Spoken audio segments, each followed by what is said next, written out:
कई सालों पहले रानी का जीवन शाही दरबार की दिखावटी आदर्शों से बहुत दूर था। वह न केवल एक योग्य और प्रभावशाली शासक की पत्नी थी, बल्कि अपनी व्यक्तिगत इच्छाओं को दबाए हुए थी। उसका दिल और मन हमेशा एक सवाल के घेरे में रहते थे, क्या मेरे जीवन में कोई असली स्वतंत्रता है? जबकि सम्राट केवल राज सत्ता और विस्तार की बात करता, रानी के मन में एक अलग तरह की बेचैनी थी, जो धीरे धीरे एक गहरे और अंधेरे रहस्य में बदल गई। रानी की यह बेचैनी एक दिन एक साधु से मिलकर पूरी तरह बदल गई। यह साधु, जो जंगलों में एकांतवास करते थे, शक्तिशाली, रहस्यमय और ज्ञान से भरपूर थे। वह सिर्फ एक साधु नहीं थे, बल्कि एक व्यक्ति थे जिनमें रानी ने एक गहरे मानसिक और शारीरिक आकर्षण को महसूस किया।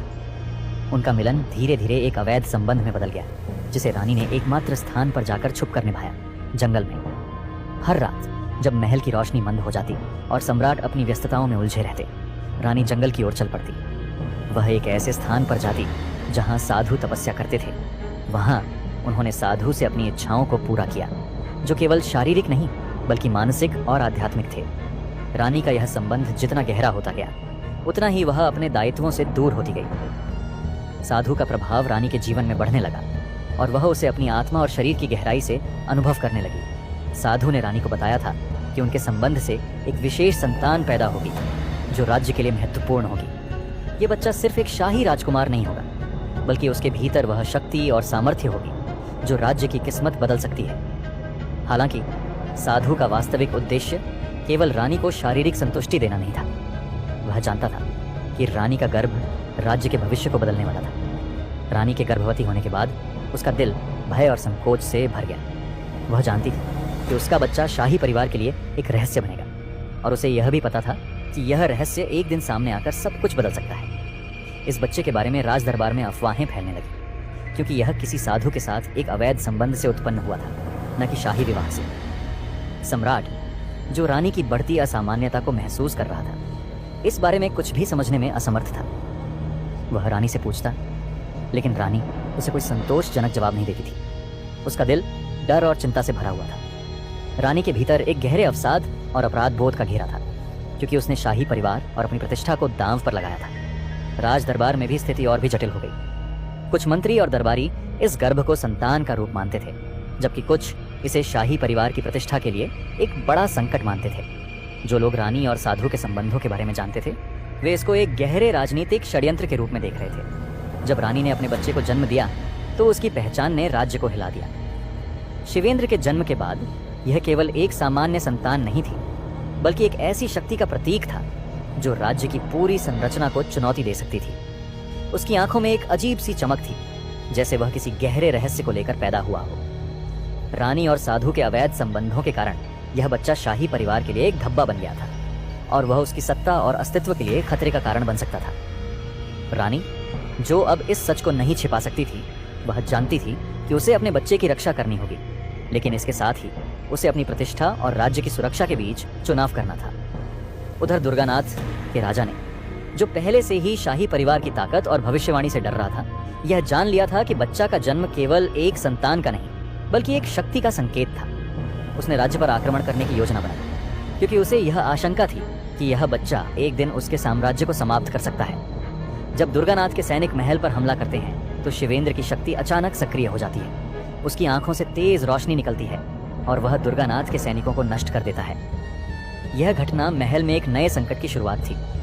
अब रानी और सम्राट को यह समझ में आ गया कि उनका बच्चा केवल एक असामान्य संतान नहीं, बल्कि एक राजनीतिक और आध्यात्मिक शक्ति है, जिसे काबू में लाना अत्यंत कठिन हो सकता है। रानी को यह भी एहसास होता है कि उसके अवैध संबंध और उसकी संतान के बारे में सच खुलने पर राज्य में बड़ा राजनीतिक उथल-पुथल हो सकता है। अब उसे न केवल अपने बच्चे की सुरक्षा करनी है, बल्कि राज्य के भविष्य को भी संभालना है। रानी और सम्राट को यह निर्णय लेना होगा कि क्या वे इस नए संकट का सामना करेंगे या फिर अपने राजकुमार के भविष्य को लेकर एक और बड़े युद्ध के लिए तैयार होंगे। इस नई और जटिल स्थिति में रानी और सम्राट के सामने कई गहरे और चुनौतीपूर्ण सवाल उठते हैं। उनका भविष्य अब एक पतले धागे से लटका हुआ था और उन्हें अपनी राजनीतिक, व्यक्तिगत और आध्यात्मिक चुनौतियों का सामना करना था। राजधानी में कई गुप्त षड्यंत्र चल रहे थे। कुछ दरबारी चाहते थे कि रानी और सम्राट के संबंधों का सच सामने आ जाए, ताकि यह स्थिति शाही परिवार के पतन का कारण बने। वे यह भी चाहते थे कि शिवेंद्र का अस्तित्व समाप्त हो जाए, ताकि राज्य के नियम और सत्ता की संरचना में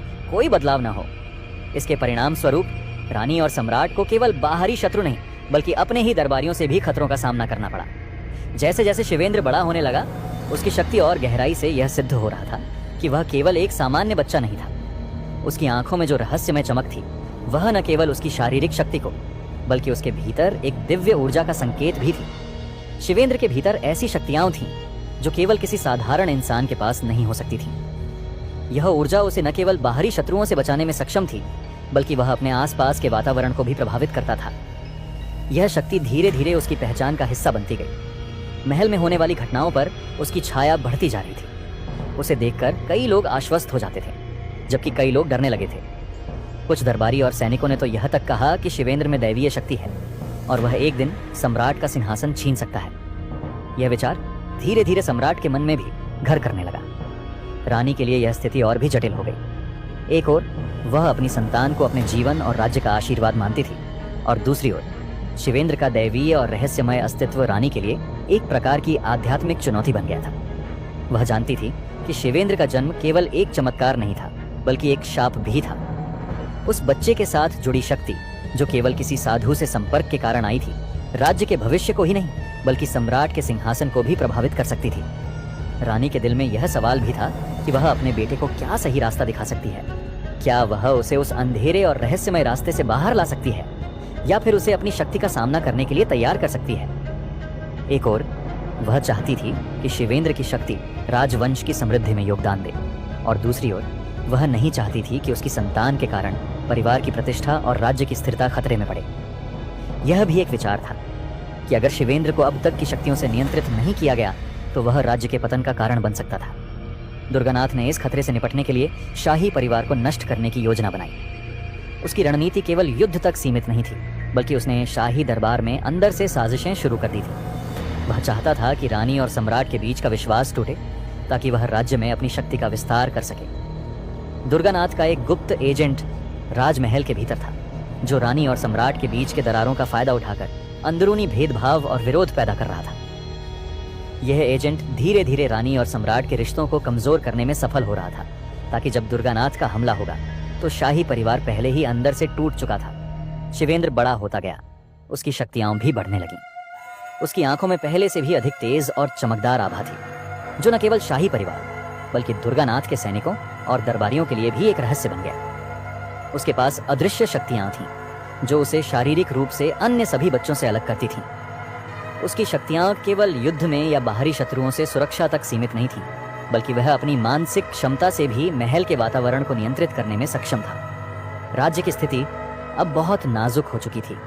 दुर्गानाथ ने अपने हमले की योजना को अंतिम रूप दिया था। एक ओर रानी और सम्राट को अपनी संतान की सुरक्षा करनी थी और दूसरी ओर उन्हें राज्य की राजनीति और अस्तित्व को बचाने के लिए कदम उठाने थे। शिवेंद्र की शक्ति और दुर्गानाथ के हमले के बीच राज्य में एक भयंकर युद्ध की स्थिति बन गई। यह युद्ध केवल बाहरी शत्रु से नहीं बल्कि परिवार के भीतर के विश्वासघात और साजिशों से भी लड़ाई थी। रानी को अब यह समझ में आ गया था कि उसे अपने बेटे की शक्ति को स्वीकारना होगा और साथ ही अपनी आत्मा की शांति और राज्य की सुरक्षा के बीच संतुलन बनाना होगा। आखिरकार यह संघर्ष केवल राज्य के अस्तित्व की लड़ाई नहीं बल्कि रानी और सम्राट के रिश्तों, उनकी आस्थाओं और उनके बच्चों के भविष्य की भी लड़ाई बन चुकी थी। अब युद्ध केवल बाहरी नहीं था बल्कि उनके दिलों और मनों के भीतर भी चल रहा था, जहां परिवार और सत्ता के भविष्य का फैसला होना था। यह युद्ध और संघर्ष दोनों ही परिवार के भीतर और राज्य की सीमा से परे होंगे। युद्ध शुरू हो चुका था। युद्ध के दौरान जब दुर्गानाथ की सेना महल पर हावी होती दिख रही थी, तभी साधु ने अपने प्रवेश से सबको चौंका दिया। वह ठीक उस समय महल के प्रांगण में आया जब दुश्मन सेनाओं ने राजमहल के मुख्य द्वार को तोड़ दिया था। साधु का आगमन किसी दैवीय शक्ति के प्रकट होने जैसा था। साधु ने कहा, शिवेंद्र, यह तुम्हारा समय है। तुम्हारे हाथों में केवल इस राज्य का भविष्य नहीं बल्कि इस सभ्यता की स्थिरता भी है। अपने भीतर के डर और संशय को छोड़ो। शिवेंद्र ने अपनी शक्तियों का उपयोग कर दुर्गानाथ की सेना को कमजोर करना शुरू कर दिया। उसने अपनी ऊर्जा से एक अदृश्य दीवार बनाई जो दुर्गानाथ की सेना को महल के भीतर आने से रोक रही थी। दुश्मनों के हथियार उसके पास आते ही बेकार हो जाते थे।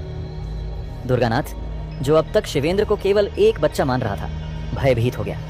उसने साधु की ओर इशारा करते हुए कहा, यह सब तुम्हारी चाल है साधु। तुमने इस बच्चे को दैवीय शक्ति दी है ताकि मेरे राज्य को नष्ट किया जा सके। साधु ने शांत स्वर में उत्तर दिया, दैवीय शक्ति किसी को दी नहीं जाती राजा। यह केवल उन तक पहुंचती है जो इसके योग्य होते हैं। तुम्हारा अंत सुनिश्चित है क्योंकि तुमने केवल लालच और अधर्म का रास्ता चुना। शिवेंद्र ने अपनी शक्ति का उपयोग कर दुर्गानाथ को उसकी ही साजिशों के जाल में फंसा दिया। दुर्गानाथ को उसकी सेना ने अकेला छोड़ दिया क्योंकि वे शिवेंद्र की अद्वितीय क्षमता से भयभीत थे। शिवेंद्र ने दुर्गानाथ को पराजित कर दिया, लेकिन उसे मारने के बजाय उसे जीवित छोड़कर निर्वासित कर दिया। साधु ने कहा, मृत्यु कभी अंतिम सजा नहीं होती, उसे अपने कर्मों का प्रायश्चित करने दो, यही उसके लिए सबसे बड़ा दंड होगा।